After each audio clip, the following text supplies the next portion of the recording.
Janet and I celebrated 12 years of marriage, having been sweethearts since the age of 10. Opting out of college, I landed an entry-level job as a draftsman at Desmond Engineering right after high school. A year later, we tied the knot, and the following year brought the joy of becoming parents to twin girls, Bethany and Brittany. Despite initial challenges, diligent budgeting helped us through. While still a draftsman, I moved up a few grades, improving our financial situation. We managed to purchase a modest home and owned 2 decent cars. Although not brand new, they were far from outdated. Janet fulfilled her dream of being a housewife, and with our financial stability, she didn't need to work. Both of us remained healthy and fit. Janet had a bit more stature than our wedding day, standing just over 5 feet tall, with dark brown hair and bangs resembling little Marie Osmond. Personally, my physique hadn't changed much since my high school football days as the right tackle. Billy Martin moved to Reading from Lancaster about a year ago and took a job with Desmond Engineering as a surveyor. Billy and I played football against each other and immediately became friends. He also married his high school sweetheart, a redhead named Sarah. Sarah and Janet became instant friends. They didn't have children yet, but they were ideal nannies. When we weren't at work, Billy and I enjoyed each other's company. It was a pleasant breakaway from family life. Of course, Janet and Sarah did the same. They went shopping together, attended parties and club meetings, and Billy and I watched the girls on TV. Sarah also took a job as a secretary at Gilbert Engineering, located just outside the city. About 6 months ago, I began noticing changes. Previously, the PTA meeting was held once a month, but now it is once a week. Sarah, despite not having children, always visited Janet. The frequency of Tupperware and Magic Chef parties seemed to increase every month, yet they never made purchases. They joined a book club, but never found time to read. On weekends, they spent hours shopping, buying very little. Janet's collection of fashionable lingerie grew, but I never got to enjoy any of it. It started bothering me. I never mentioned anything to Billy because he didn't seem to care. I didn't want to cause problems if something happened. About an hour after putting the girls to bed, Janet came home from some kind of basket party. She took a shower before Sarah picked her up and took another as soon as she got home. This seemed strange to me. While she was in the shower, I quickly checked the basket and found a set of black lace lingerie. Who would wear black lace lingerie to a basket party? I'm not in the habit of checking my wife's underwear, but I did this tonight and found that the underwear were wet and sticky. I put them in my pocket. Until tonight, I had never once delved into my wife's purse or wallet. The only thing I was really interested in was her cell phone. Apparently, she was pretty sure I wouldn't spy because she hadn't deleted a single call in the last week. The majority of calls were addressed to Sarah, but a large number of incoming and outgoing calls were addressed to KC, KH, and KW. Of course, I had no idea who they were, but I quickly realized that the C stood for cell, the H stood for home, and the W probably stood for work. I checked her address book, and Sarah also had 3 numbers listed: Sarah S., Sarah H., and Sarah W. I was amazed at how well organized my wife's phone was. Looking at Sarah's work number, I noticed that it had an extension. Checking KW's number, I found it was the same number as Sarah, but with a different extension.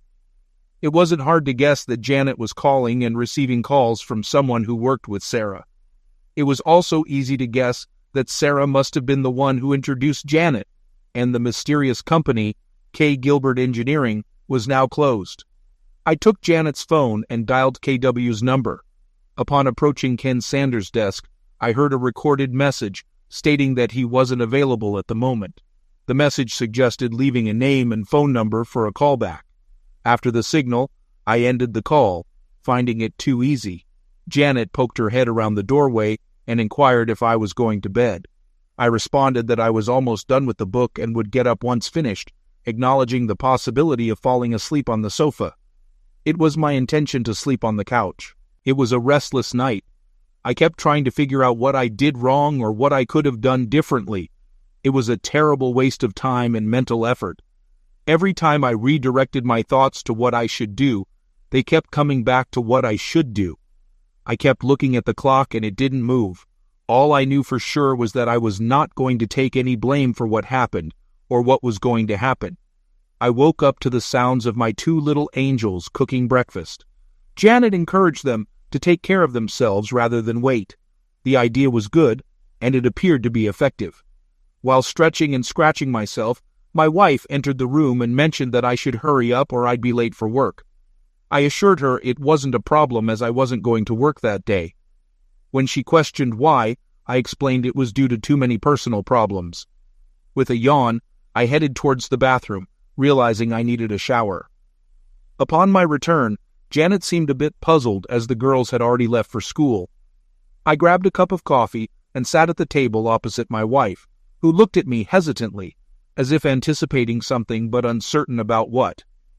I straightforwardly requested her to share details about her novel, sensing she might not readily open up and share her thoughts.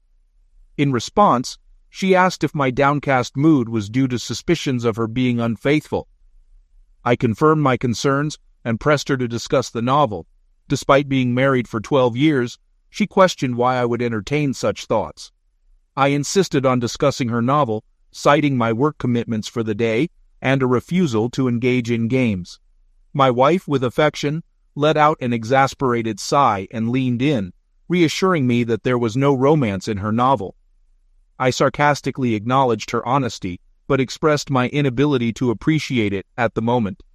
She leaned back, sipping her coffee as if she had taken control of the situation. I then asked if she could answer a few simple questions, to which she agreed. I inquired about her frequent attendance at PTA meetings every week, despite the PTA secretary stating they only held monthly meetings and she hadn't attended one in 6 months. In response, she expressed confusion and a bit less sassiness, claiming she didn't understand what I was implying. I pointed out that she and Sarah attended non-existent PTA meetings every Tuesday and questioned why she would lie about such a matter. Janet took some time to reflect on the question and eventually found an answer. She apologized, explaining that on Tuesday nights, she and Sarah went to Rosie's Cantina for Ladies' Night to enjoy 2-for-1 margaritas. They hadn't informed me to avoid any misunderstandings, considering Billy and me. She admitted it was a mistake and promised to inform us from now on. I remained skeptical, stating that I would verify her explanation. I suggested Sarah might support her, but I questioned what the people at Rosie's might say. In response, she emphasized that I was making a big deal out of it. She then shifted the focus, asking about my behavior at little Tupperware parties, questioning why I took a shower before leaving and another upon returning home. I explained that it was to eliminate the smell of smoke from my hair, as many women smoked at those gatherings. She continued probing, asking why I wore fancy underwear to those parties, but not for her, unless it was a special occasion. I admitted not having a good answer, stating that I just wanted to feel dressed up when going out. Janet's lies began to irritate me, and I struggled to control my anger, realizing it was time to address the situation. I confronted her with the soiled underwear I found the previous night, accusing her of deception. I expressed my awareness that the substance on the underwear was not mine, and warned her against claiming it was due to a yeast infection. My anger escalated, and I demanded an explanation. Janet fidgeted in her chair, avoiding eye contact, seemingly unable to provide a quick response. Frustrated, I pressed her further, questioning why she had come home with soiled underwear and insisting on an explanation. She urged me to stop and expressed her inability to endure the situation any longer, claiming we had been married for 12 years.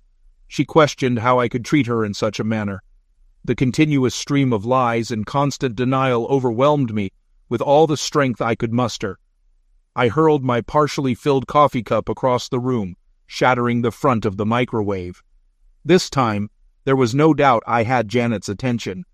The expression on her face was new, as she had never witnessed my anger before. Leaning over the table, I confronted her loudly, demanding information about Ken Sanders. She rose from the chair and moved towards the sink, trying to evade the conversation, repeatedly stating that he was just a friend. I persisted, asking if she had a close relationship with him. In a terrified tone, She admitted to it. I pressed further, questioning if she had slept with him the previous night. With remorse in her voice, she confirmed it, urging me to stop and expressing sincere apologies. She stood at the sink, sobbing uncontrollably. After pouring myself fresh coffee, I heard Janet's cell phone ringing.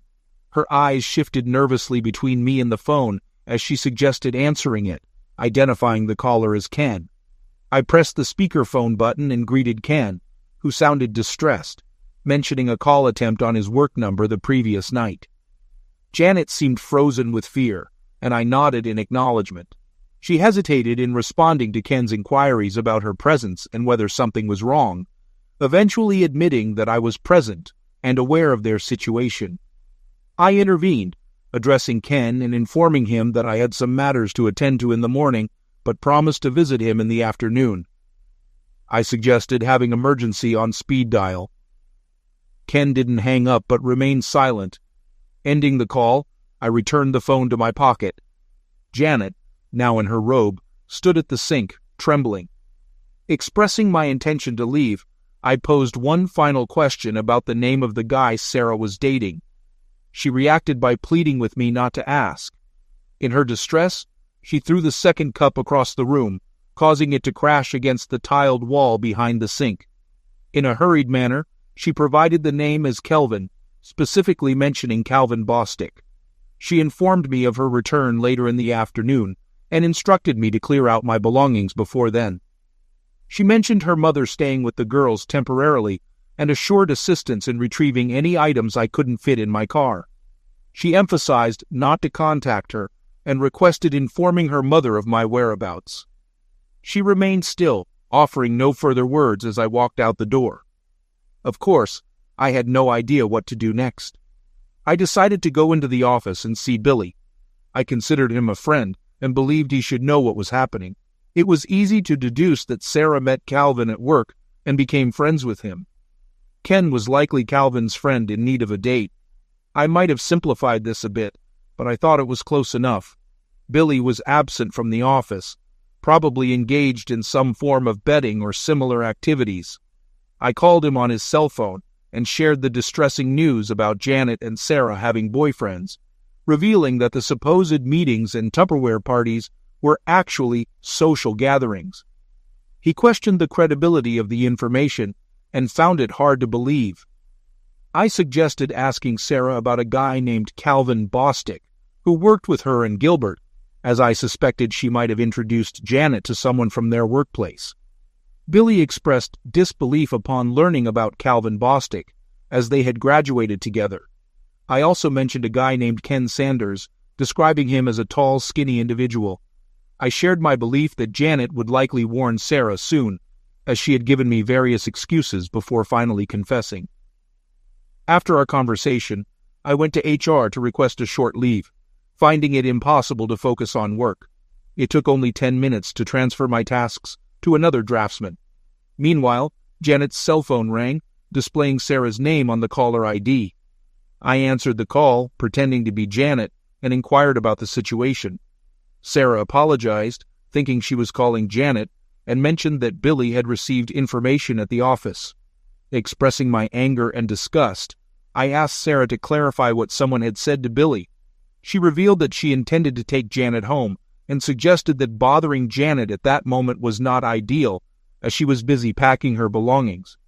Surprised by this revelation, I questioned the reason for packing and learned that Janet planned to return to live with her parents temporarily. Enjoying the pause on the other end of the line, I smiled, imagining the scenarios running through Sarah's mind. In response, I advised her to inform Calvin about Billy's impending arrival, implying that he might appreciate a head start. Sarah reacted with shock and disbelief, exclaiming, "No, God, no," before hanging up. This woman's nerves. We only had one credit card, so canceling it was no problem. We also had an ATM or a debit card. It took me 5 minutes to change the PIN number. I had no idea what to do with the checking account, so I just ignored it for now. In any case, I needed it to pay utilities and other bills. I just hoped Janet didn't take any receipts with her. The cell phone rang again, but this time, it was my phone. Billy chased Calvin Bostic out of the Gilbert building and caught him in the parking lot. He was in jail and wanted me to tell his brother from Lancaster to come and post bail for him. I called his brother. There was nothing more I could do for Billy, so after lunch, I went to Taco Bell. I visited my mom and dad, explaining everything to them. Mom was more than willing to watch the girls for a while. She stayed with me during the week, and the twins stayed with them on the weekends. Now it's time to visit Ken Sanders. The guys in Gilbert's drafting department were eager to tell me about Billy's visit that morning. The drafting department overlooks the parking lot, and they saw everything that happened. Billy caught Calvin before he could get to his BMW. He threw him over the hood of one of the cars and started smashing his face. The guards followed them and tried unsuccessfully to get Billy out. Finally, one of them punched Billy in the neck with a stun weapon. He wasn't home yet when they put him in the police car. They had to take Calvin in an ambulance. One of the guys showed me the office where Ken Sanders worked. It was empty. Looks like old Ken quit suddenly this morning. We walked past Sarah's desk. She wasn't there either, but it looked like she was still working there. 10 minutes later, I found out Ken's home address and headed to the parking lot. It was a small ranch with no garage. There was a white Lexus in the driveway with the trunk and back doors open. As I approached the door, Ken Sanders came out with an armful of clothes. He dropped everything and rushed back into the house. As soon as he saw me, I tripped over the things he dropped and managed to see him exit out the back. As I entered, I had to laugh at his reaction. Damn, I wasn't like Billy. I was a good guy. It looked like the kind of place that would be rented fully furnished. That's why he didn't have a truck. In another 10 minutes, he would have finished and left town. I was looking forward to talking to Ken, but I didn't want to chase him. I looked around the room for anything interesting and got a few pleasant surprises. The first thing I picked up was his cell phone. It lay on the table in the living room next to a folder containing his passport and some personal documents. There was a cute little laptop computer on the dining table. I couldn't find anything else, so I packed up the few goodies I had and left. I didn't want to do anything that could be considered criminal, so I resisted the urge to crash his car. This was beautiful. I believe it might be considered a crime to take items from the house, but he left the door open, and anyone could have taken them.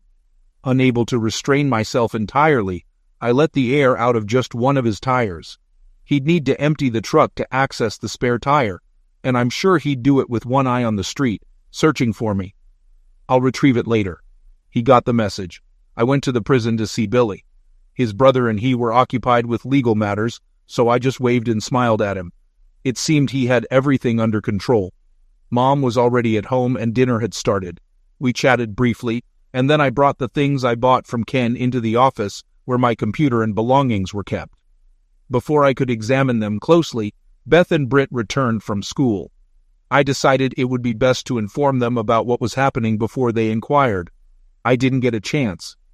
Bethany eagerly greeted me, questioning why Grandma was present and inquiring about Mom's whereabouts. I explained that Mom and I decided to take a break from each other, and she would be staying with her parents for a while. Brittany seemed pleased with the news, claiming victory in a bet with Bethany. She gloated about winning and explained that their argument revolved around Mom cheating on me. Bethany, however, denied ever mentioning anything about Mom cheating, asserting that they were not naive and knew what was happening. She admitted that Brittany was right and that Mom was indeed cheating on me. Expressing surprise at how I found out, she criticized me for being slow and too trusting. Brittany, in an unusual gesture, placed her hand on my shoulder, attempting to console me. The situation was surreal. A 12-year-old girl trying to comfort her father in the midst of a family crisis. One Saturday, when Mom and Sarah said they were going shopping at King of Prussia, Mom wouldn't let Britt and me go with her. She said it was an adult shopping day, and she would compensate us for it later. When we got to school on Monday, 2 kids said they saw her with a guy in Nobles Grove. We called them liars, but one of the girls had a photo on her cell phone. It seemed pretty trivial. I thought there must be an explanation, but Britt said she was cheating. "Why didn't you tell me anything?" They both just shrugged. A couple of weeks later, Tracy Mercer's parents saw Sarah, Mom, and 2 guys at TGI Fridays in Allentown. They told Tracy about it when they got home. I sat dumbfounded. Thank God Grandma invited us to dinner. We didn't discuss the issue during dinner, and I apologized before the dessert arrived. Luckily, the twins decided to leave the topic for the rest of the night. I felt relieved. I had just started examining Ken's laptop when his cell phone received a text message. The message read, Daxry 4 Sinaf ULYJ Dear Ken, sorry for the trouble. Love, Janet. While I'm not the best at texting, I easily deciphered this message. It was sent from Sarah's cell phone, indicating that Sarah and Janet were together. Temptation got the better of me, and I couldn't resist letting Janet know that I had Ken's cell phone by spelling out TAJ. I spent the next couple of hours examining files and folders on Ken's computer. Although I found no emails between Janet and Ken, there were intriguing emails between Ken and some old friends in Lancaster. What I read shocked me, and I certainly didn't appreciate it. Janet and I had been together for almost our entire lives, and now I discovered that I never really knew her. In less than a year, she seemed to have become closer to Ken than she had with me in almost 20 years. As I replaced the cartridge in the printer, I noticed tears streaming down my face. This wasn't my usual reaction. Her deception had hurt me, and now I felt the salt in the wounds, perhaps because of my tears. I printed out several emails and a dozen photographs. I would have taken more photos, but I ran out of expensive paper. There were no explicit or suggestive images. All of them were suitable for mixed company. Beth poked her nose in the door and asked if she could call her mother. I didn't feel like I could refuse. My mother was with the twins while they talked to Janet, and she overheard everything. She didn't eavesdrop, but it seemed like the girls weren't trying to hide anything. Mom later told me that they didn't cut Janet any slack, and blamed her for the whole problem. The conversation lasted less than 5 minutes. The emails were extremely interesting. Ken applied and got hired as an engineer for an alternative energy project in Spain. His start date was in 6 weeks. Apparently, he didn't inform Gilbert about his departure. I'm sure Sarah knew, but no one else mentioned it. He had all the documents ready for the trip, except for my passport. I'm sure he could find a replacement, but he better hurry if he wants to set a start date. I guess he could always go to the police and report that I stole it, but I didn't think he would do that. He hasn't booked his plane tickets yet. One of the letters to a close friend explained a lot. Janet planned to get a divorce after joining Ken in Spain. She realized that I would never allow her to take the girls out of the country, so she was going to declare me an unfit father. The letter didn't go into detail about how she was going to achieve this, but it did indicate that it would be severe enough to revoke my visitation rights for the twins or custody. It was completely despicable. Ken wrote this letter, so it was all hearsay. I would have liked to have received something original from Janet, but I had to make do with what I had. I printed out several copies of this letter. Mom fell asleep watching Leno, so I sent her to our bedroom. The girls have already gone to bed. I fell asleep on the couch, and there were 4 empty beer bottles on the coffee table. I woke up to the smell of fresh coffee and bacon. Mom always prepared a good breakfast. The girls were finishing their cereal when I approached the table. I had to endure some good-natured teasing before I could start cooking the eggs. The conversation was casual until it was time for the bus. I expressed my concerns to the girls, informing them that their mother might try to separate us by labeling me an unfit parent to retain custody of them. I emphasized my openness to shared custody for their happiness, but clarified that I wouldn't give up my right to be with them. I urged them not to choose sides, but to be cautious and not believe any falsehoods. Brittany assured me that they were smarter than I thought, and that they loved Mom, but wouldn't let her damage me. She smiled, and Beth gave me a thumbs up before they left. After their departure, Mom refilled my cup and joined me at the table. She encouraged me to relax, assuring me that everyone was on my side. Following a shower and shave, I dressed slightly nicer than usual. Leaving the house with 3 mobile phones felt peculiar, and I made a mental note to purchase the cell phone charger that Ken had given me. Though I probably wouldn't need it, I preferred to be prepared. I checked in at the Family Services office and awaited the caseworker's call. Upon receiving it, I was surprised to recognize the woman who assisted me.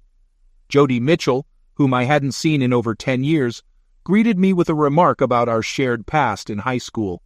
She remembered me from those years when she was part of the goth group that stuck together, facing ostracization, particularly from athletes like me. Though she looked normal now, I couldn't forget her pink hair, black lipstick, and dark eye makeup. The sign on her desk read, J. Mitchell, indicating she likely hadn't married. 12 years ago, I could understand it, but today, she looked normal. "John, what can I do for you?" Her question interrupted my train of thought. I stuttered a bit and acknowledged Jody's appearance, to which she chuckled at my awkwardness. I apologized if my words had been embarrassing, and she reassured me to relax. She shared that halfway through college, she realized she could face the world authentically without a false facade. Jody mentioned she had been what I might call normal for almost a decade now, feeling much more comfortable this way. However, she acknowledged sounding patronizing at times and apologized for her difficulty in keeping her foot away from her mouth. Moving on, I asked Jody if there were any files or reports on me. She confirmed there was nothing under my name or Janet's, indicating that it seemed we were providing for our children rather than mistreating them. I affirmed having 12-year-old twin girls, Bethany and Brittany. Shifting the conversation to the main issue, I explained that my wife planned to leave me and take the girls with her. Jody acknowledged the commonality of such situations and inquired if there was a specific reason for her actions. I pointed out that there were no supporting documents or accusations in their records, expressing concerns about potential setups. Jody explained that their computer not showing anything didn't mean I was in the clear. She suggested my wife might be gathering information, like medical records or police reports, before reporting to their office. In response to my skepticism about being set up, Jody clarified that she wasn't saying I couldn't win. She questioned why I thought my wife would take such actions. Despite my initial reluctance, I felt compelled to share an email from Ken. I handed a copy across Jody's desk and inquired about its origin. I explained that I had taken the email from a computer through illegal access, recognizing its inadmissibility for legal purposes.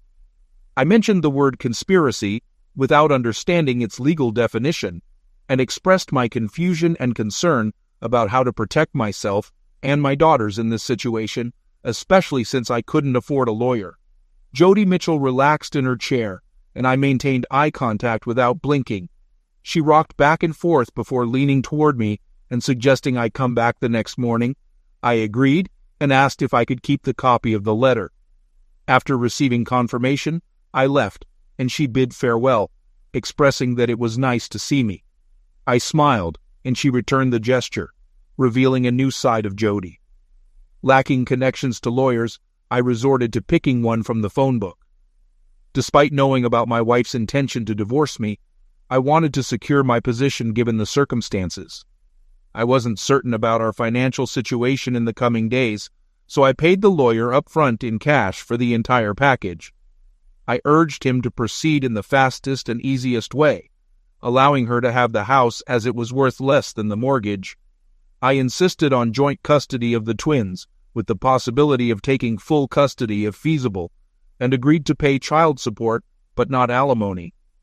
Billy called me while I was on my way to lunch, seeking housing, and I offered to accommodate him. We met at Taco Bell for lunch, and when I approached, Billy had a silly smile on his face. Curious, I inquired about the reason for his happiness. Billy shared that a friend at Community General Hospital had informed him about Calvin. Sarah had visited him at the hospital, unaware of Calvin's wife and children arriving. The situation became chaotic, leading to hospital security escorting Sarah out. Billy walked past Gilbert to talk to her, but found that she was no longer there. I asked about the details of Calvin's family situation, and Billy admitted he didn't know why Calvin's wife didn't live with him or why he didn't go home to his family on weekends. However, he expressed a lack of interest in these details. Billy decided to take a week off from work to sort out his affairs, and we planned to figure out his accommodation since my mother also lived at home. Billy intended to go to his house to gather some clothes and personal belongings in case Sarah wasn't there. He had no intention of talking to her anymore. Later, On my way to see my insurance agent, I received another call from Cameron Wilcox, Janet's father. He requested my presence to help figure things out, mentioning Janet's despair and her unhelpful mother. The meeting would include Cameron, Janet, Janet's sister Carla, and myself. Despite uncertainty about the goals of the meeting, I agreed to be there in about 20 minutes. It was a somber gathering. I brought a folder of evidence and skipped the coffee. Who wants to start? John, Janet believes you're overreacting. She insists you were angry and coerced her into saying untrue things to appease you. According to her, she did nothing wrong, and you have no right to evict her. I sensed that my wife was presenting a highly embellished version of the events to her parents. While I understood her reluctance to admit infidelity, I resented her shifting the blame onto me. Cameron expressed his desire for facts to better understand the situation and questioned what I expected him to do, prove she's a liar, or admit I made a mistake. I explained that Janet claimed not to have a boyfriend, but just shared a few drinks with friends from Sarah's workplace, interpreting it differently. I pointed out that she had over 80 phone conversations with this friend in the last month and asked about the frequency of calls to Cameron and her mother. They both turned to Janet, who avoided eye contact. I raised the issue of Ken's cell phone, and when no one spoke, I asked Carla to read a text message sent to Ken right after I asked Janet to leave. The message apologized for the trouble and expressed love. Janet covered her face with her hands, and Cameron shook his head slowly. I shared photos from an outing Janet and Sarah claimed was at the King of Prussia Mall, but was actually at Nebel Grove. Cameron questioned Janet about the hand-holding in the photos, suggesting that Ken was more than just a friend. Tears flowed slowly as this unexpected outcome unfolded. I presented more photos, indicating that they were taken at Olive Garden and Red Lobster. I mentioned the stains on Janet's underwear, but decided not to discuss them at that moment. Cameron apologized for calling me in for such a situation, expressed his upset at being tricked, and shook my hand as I left. Janet left the room sobbing like a child, and there was no discussion about the stains on her underwear at that time. Cameron assured me that the situation wouldn't be ignored. Upon returning home, Mom and Billy had already set up a fold-out bed in the living room. It wasn't a hallway, just a small extra room where I kept my computer. Billy had a pile of extra clothes in the corner that he had taken from home. Sarah wasn't home when he arrived. The most interesting thing awaiting me was the mail, but in fact, it wasn't waiting for me.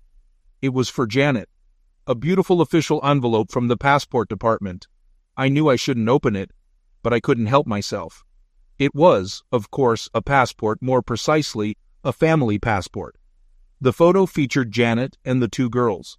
I remember the girls mentioning getting their picture taken, but I never imagined it was for that purpose. Of course, my passport wasn't in the envelope. I immediately called Cameron and asked him to inform Janet that the goods had arrived. If she needed a passport, all she had to do was send Ken home to pick it up. I would only give it to Ken. I was usually at work when the letter arrived. I would never have known she received it. Cameron informed me they had asked Janet to find another place to live, and they had no idea where she was going. They seemed a little angry with their daughter. He promised to inform her about the passport. The dinner conversation mainly revolved around the girls. Bethany, with a shy smile, mentioned that a woman from Family Services named Jody had visited their school and talked to both of them together. They missed gym and geography due to the lengthy conversation. Beth and Britt expressed that Jody seemed to like me, though it was from a 1-hour talk. Carla interrupted dinner with a phone call, wanting to talk. We met at McDonald's, where she explained Janet's situation. Carla expressed doubts about my ability to answer questions, to which I agreed. She began by blaming Sarah for everything, describing Sarah's affair with Billy as thrilling and romantic in Janet's eyes. Janet claimed to have had a life with me that was only loving and reliable, lacking excitement and romance. Janet got involved with Ken Sanders when he joined Gilbert. While Sarah and Calvin had love-making moments, Janet and Ken were left alone, leading to a full-blown affair. She couldn't or wouldn't end it, as Ken captivated her with tales of his endeavors and proposed a trip to Spain, which she eagerly accepted. The major dilemma for Janet wasn't leaving me, but leaving the girls. She was aware that I would never allow her to take them abroad. So, she planned to find a way to make me look bad. Carla explained that after talking with the girls, Janet realized they were closer to me than to her. As a result, she decided not to pursue custody if I agreed to a divorce without any conditions. I agreed to proceed without contesting it. Carla then mentioned that Janet would like to get her passport and asked if I had it with me. This raised suspicions about Janet's intentions, and I suspected she might still have hopes of taking the girls with her. The family passport played a crucial role in the deal. "Carla, my coffee is cold. I'm going to go home and take a hot shower. Do not call me anymore, John." "What the hell is wrong? How did I make you angry? You know damn well what you did. Do you two really think I'm that stupid? Go back to your sister and tell her there is no way she can have my daughters. Since you decided to do it, help her. I'll have to ask you never to talk to my girls again." Carla was talking on her cell phone as I left Mickey D's. I can only guess who she called. I arrived at the family services office before it opened. "You couldn't stay away from me, could you?" Jody walked into the office with a big smile on her face and a Starbucks cup in her hand.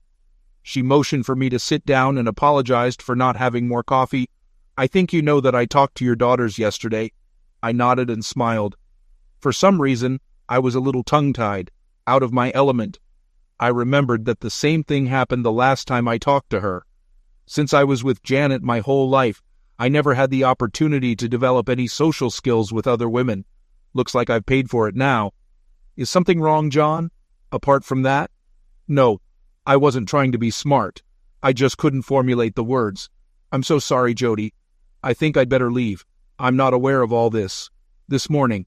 I'll call you later. Before you go, I would like you to know that I am getting a restraining order against your wife. I can't stop her from seeing or being with the girls, but I can stop her from taking them out of state or denying you access to them. It will be delivered to her before noon." This brought a big smile to my face, but I left the office anyway. I headed to the nearest Starbucks. This coffee definitely smelled good. Until today, everything was under control. Now, I felt disheartened and bewildered. I drove around aimlessly for a while before heading home. Billy informed me that Sarah had relocated to her parents' house near Afrida, so he was only returning to his place until he could sell or rent it out. He spent the morning at the bank, the insurance company, and the law office, hoping to secure some money from Gilbert. Unfortunately, they had no company policy against fraternization, making his efforts an uphill battle, as his lawyer explained. Passing by the hospital, he discovered Calvin was being discharged. Calvin's wife, in the process of completing her discharge paperwork, intercepted Billy, expressing her gratitude for his assistance and explaining her attempt to persuade Calvin to drop the charges. Surprisingly, she had been trying to mend the situation with Calvin for several years without success. After Billy left, I sat on the porch, nursing a beer. Mom brought me a meatloaf sandwich and joined me in silence, sharing the beer. She mentioned that Dad would come for dinner and stay the night.